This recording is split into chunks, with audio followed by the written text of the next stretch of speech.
Well, hello and welcome as we gather in the middle of the week. It is June the 30th and tomorrow is Canada Day. Honestly, this is a very different Canada Day for most of us this year, and so it should be.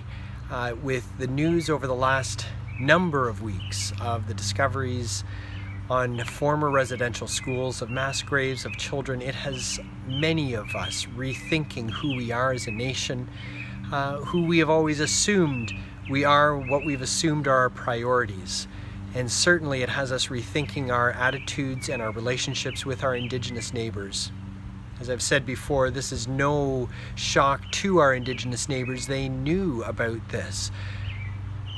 The rest of us, those who would call ourselves settler Canadians, it's us who have taken too long to recognize this. But it raises the question, how do you celebrate Canada Day in light of this? And certainly some are saying, don't celebrate, don't do anything. This is a time for mourning. We could almost think of it, and this has been on my mind, it's like thinking of going to a wedding where you know that the bride or the groom has just the day before lost a dear loved one. The celebration may go on, but there's a shadow that's cast over it.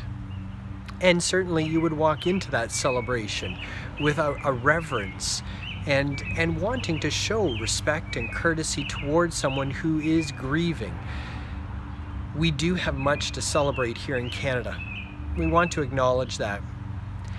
But we also need to take the time, first of all, to acknowledge what else is going on. In the book of Proverbs, we find so many wise sayings, and in Proverbs chapter 16, verse 19, it says, "Better to be lowly in spirit along with the oppressed than to share plunder with the proud."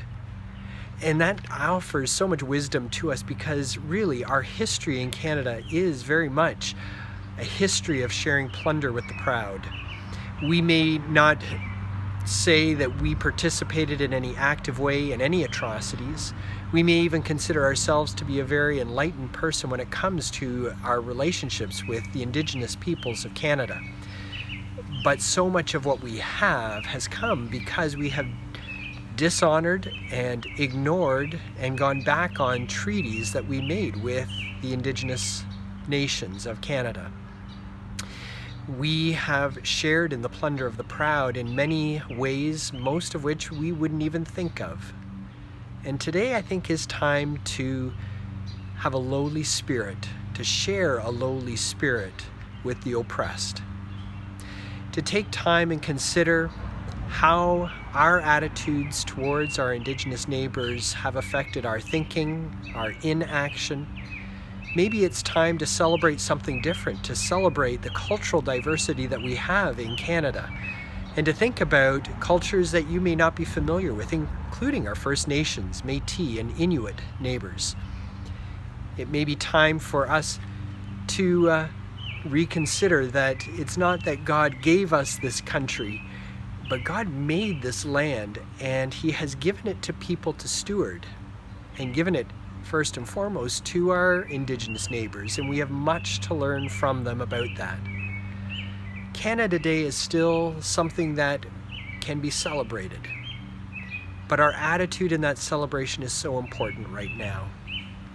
Take time tomorrow to share the lowly spirit of the oppressed, and take time to learn about who our neighbors are, who our country is, what this grief is all about, and how you and I can take steps to move forward, to be a better country, to have better relationships. If God has said it, I think we need to take it seriously. Better to be lowly in spirit with the oppressed than to share plunder with the proud. God bless you, and we will talk again soon.